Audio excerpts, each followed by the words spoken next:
दृश्य बड़ा ही भयानक था, जिसे दुनिया पापी और चोर कहकर पत्थर मार रही थी। साक्षात जगन्नाथ ने उसी के कोड़ों के निशान अपने शरीर पर क्यों सजा लिए? क्या आज पुरी की जनता ने यह देख लिया कि जब दुनिया किसी को ठुकरा देती है, तब जगत का नाथ उसे अपने सीने से लगा लेता है? सैकड़ों वर्ष पहले की बात है, जब ओडिशा की पावन धरती पर काल का क्रूर पहरा बैठा था। नीलांचल धाम, जो हमेशा शंखों की ध्वनि और भक्तों के जयकारों से गूंजता था, आज वहां एक भयावह सन्नाटा पसरा था। आकाश से आग बरस रही थी और धरती प्यास से फट चुकी थी। ये एक ऐसा भीषण अकाल था जिसने पुरी के आसपास के समृद्ध गांवों को शमशान में बदल दिया था। नदियां सूख कर रेत की लकीर बन गई थीं और सदियों पुराने वृक्षों ने अपने पत्ते त्याग दिए थे। इसी उजाड़ समय में पुरी से कुछ कोस दूर नीलगिरी नाम के एक छोटे से गांव में माधव नाम का एक युवक रहता था। माधव का जीवन शारीरिक रूप से अंधकार में था, क्योंकि वो जन्म से ही देख नहीं सकता था, लेकिन उसकी आत्मा में एक दिव्य ज्योति जलती थी। वो थी भगवान जगन्नाथ की अटूट भक्ति। माधव का कंठ इतना सुरीला था कि जब वो अपना पुराना एक तारा लेकर गाता, तो ऐसा लगता था कि मानो साक्षात गंधर्व उतर आए हों। माधव की छोटी सी घास फूस की झोपड़ी में उसकी बूढ़ी और मरणासन्न मां रहती थी। अकाल ने उससे सब कुछ छीन लिया था। गांव वालों के पास स्वयं के लिए मुट्ठी भर अन्न नहीं था, तो वे माधव के भजनों के बदले उसे क्या देते? पिछले 7 दिनों से माधव की झोपड़ी में चूल्हा नहीं जला था। उसकी मां भूख की तड़प से अचेत पड़ी थी। उसके होंठ सफेद पड़ चुके थे। माधव ने अपने सूखे होठों से एक बार फिर मंदिर की दिशा में हाथ जोड़कर पुकारा, हे बड़े ठाकुर, लोग कहते हैं तुम पतित पावन हो, तुम दीन बंधु हो, पर क्या तुम्हारी दुनिया इतनी निर्दयी हो गई है? क्या अपने संधे भक्त की मां को भोग से तड़प कर दम तोड़ते देख तुम्हें पीड़ा नहीं होती? क्या तुम्हारे रत्नों से जड़े मंदिर के द्वार केवल धनवानों के स्वर्ण थालों के लिए खुलते हैं? अगर आज मेरी मां को कुछ हुआ तो विश्वास उठ जाएगा कि इस जगत का कोई नाथ भी है। उसी रात पुरी के मुख्य मंदिर में सुरक्षा का घेरा इतना सख्त था कि हवा भी बिना अनुमति अंदर नहीं जा सकती थी। राजा प्रताप रुद्र के सबसे कुशल और खूंखार सैनिक नंगी तलवारों लिए सिंह द्वार पर पहरा दे रहे थे। मंदिर की बाहरी दीवारों पर मशालें जल रही थीं। रात का दूसरा प्रहर बीत चुका था।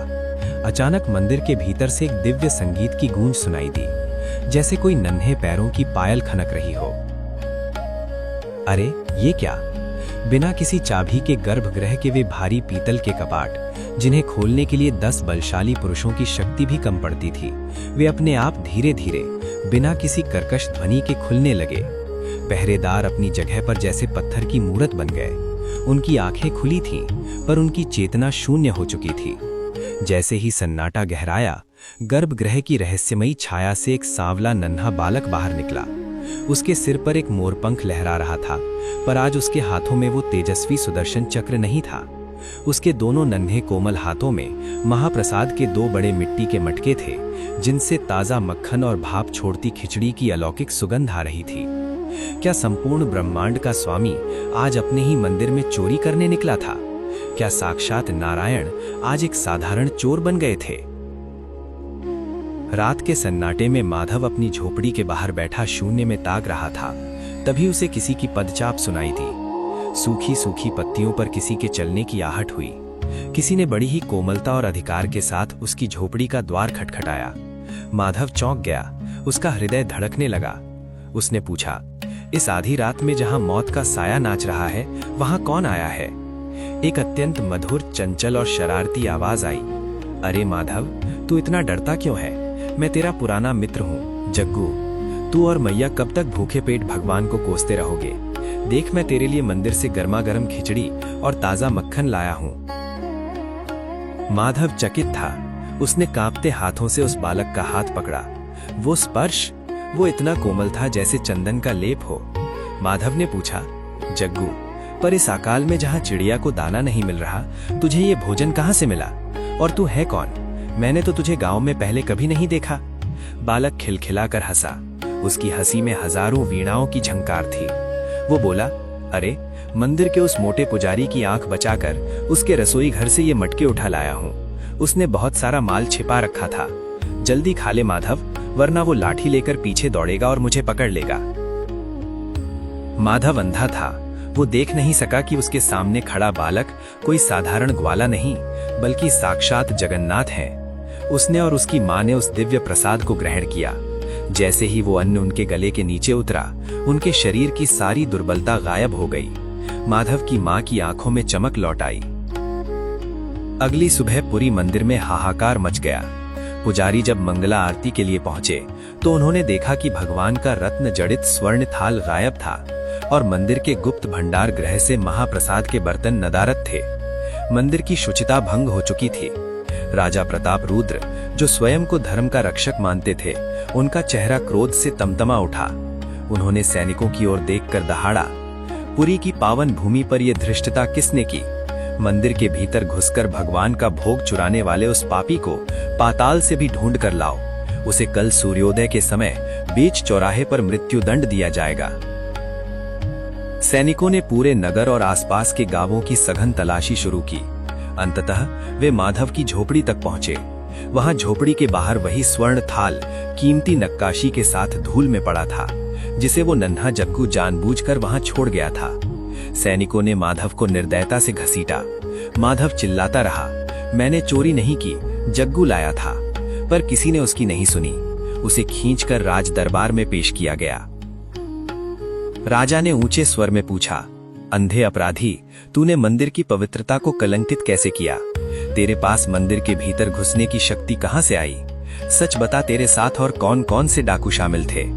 माधव कांपते हुए हाथ जोड़कर बोला, महाराज, मैं तो सूर्य का प्रकाश भी नहीं देख सकता। मैं भारी किवाड़ कैसे खोलूंगा?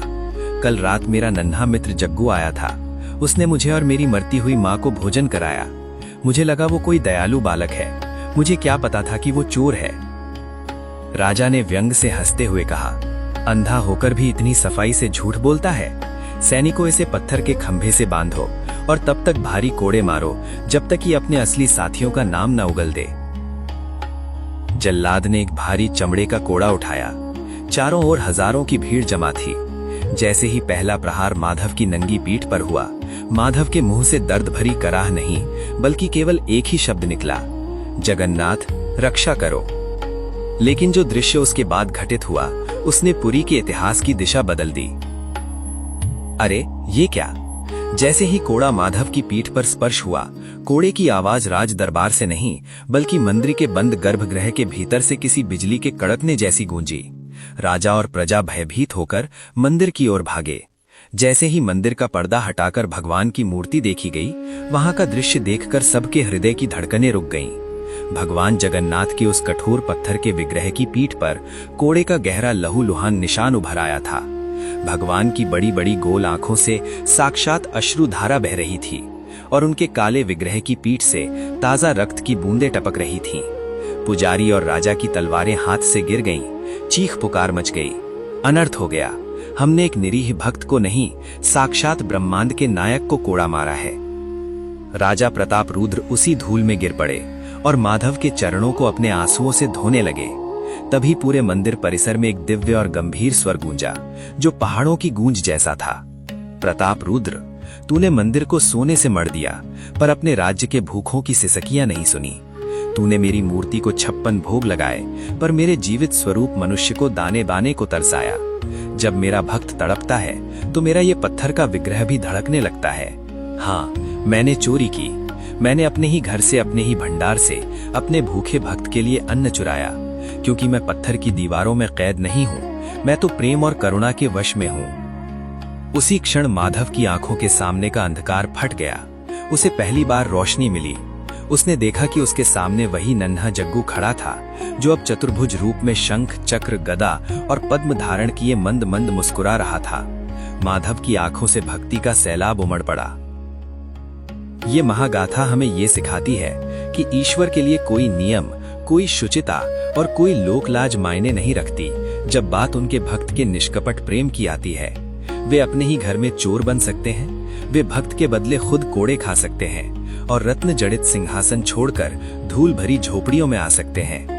आज भी पुरी की होली और अकाल की कहानियों में इस नन्हे चोर जग्गू का नाम बड़े गर्व से लिया जाता है।